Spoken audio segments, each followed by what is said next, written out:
Hey, what's up, everybody? Video 44 coming at you another video. All right, so my mind is going as it always does, and I've been thinking about the Brett Farve case and him taking all that money, being so frivolous with the funds that were necessary for the poorest state, in the nation.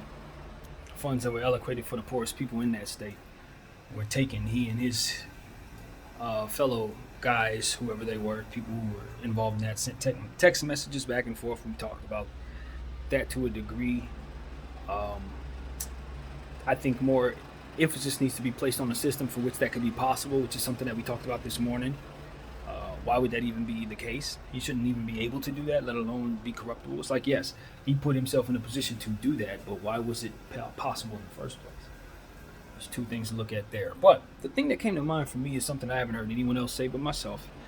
And it's because I look at things a certain way, as you guys know. That's why you come here, because you know you're going to get from me something you may not get anywhere else. Brett Farve.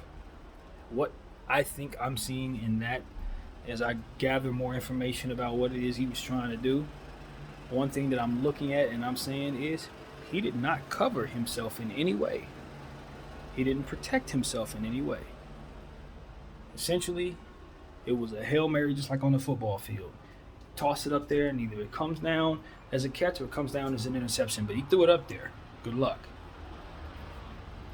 I heard about the situation where he sent pictures of himself to a woman. I didn't know about this.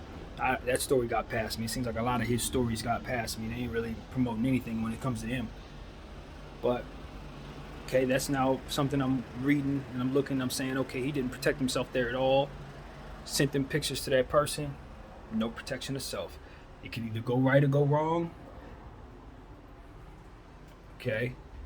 And I'm looking at another situation I wasn't aware of. They probably didn't mention very much. Him stealing $1 million from a different fund some years ago or something like that. Didn't know about that. He got caught for that. Didn't protect himself.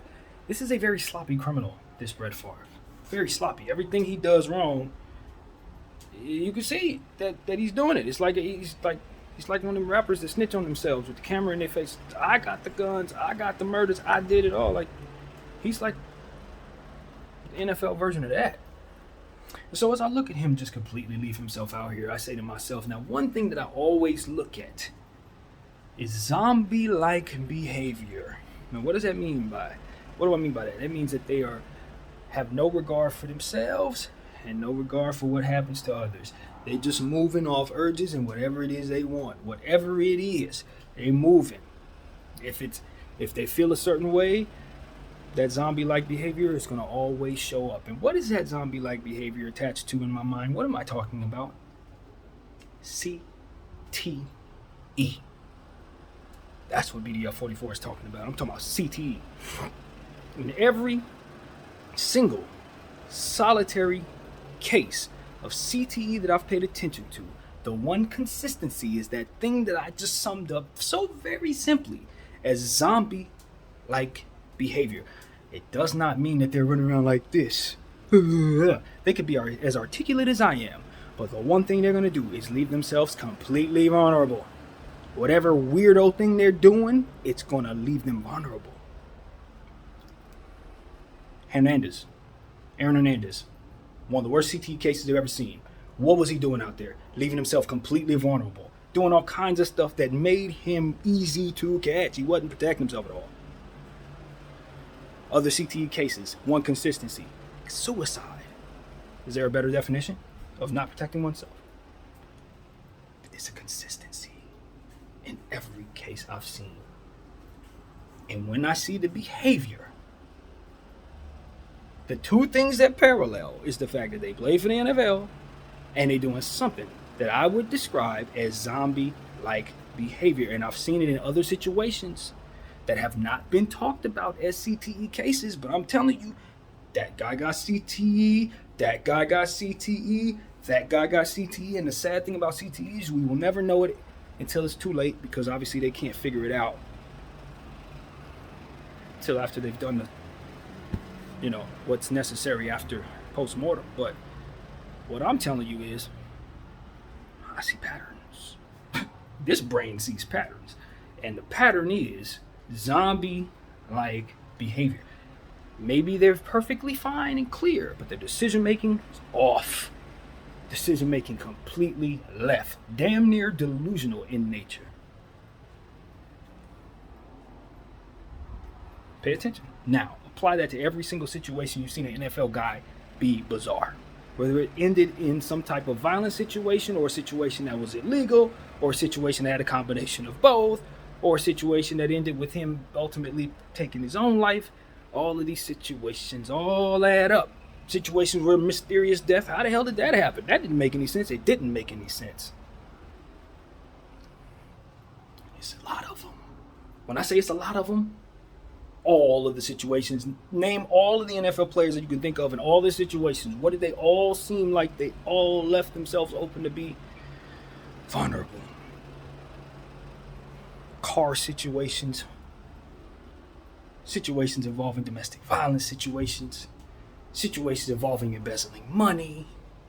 The one thing that's consistent, no protection of self. I'm telling you. And you can see it. The bizarre behavior in some of our current athletes in the NFL right now. Some of our favorite guys do a little stuff. You're like, what the hell is that? How the hell? Where'd you come to that conclusion? What the hell are y'all doing with these NFL athletes? What's the constant? Don't tell me the helmet. Don't tell me the hitting. What's the constant? Somebody gotta tell me something. Yeah, somebody gotta tell me something. Because those who follow me probably know this. I just found this out. But I'm related to John Mackey. One of the greatest tight ends in the history of the sport. Cult Hall of Famer. And from what I read, he was the very first CTE case. My very own cousin on my dad's side.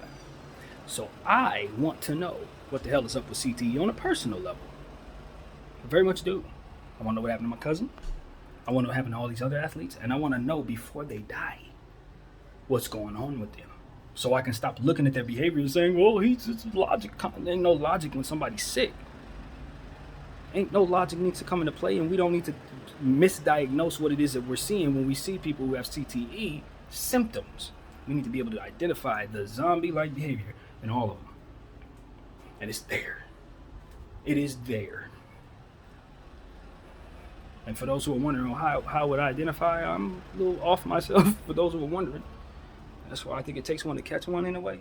Not to say I have CTE, obviously, but I don't. But the point is, I can definitely see when the mind is doing something else. And it's not always in such a way that it's obvious. It's not like somebody walking up to you, throwing something in your face or spitting at you or doing all kinds of weird, crazy stuff. Sometimes these people are very smart, calculated, patient, all of that. But then you'll just see a decision making like, what the heck? Why did you do that? You didn't cover your backside. You left them vulnerable. You really left yourself with no cushion to succeed. You gave all that you had away at once. It's like that type of behavior. It's zombie-like, well, it doesn't matter. When you know damn well it does matter, that type of thing is a CTE thing in my observation. It can be anyway. It doesn't have to be.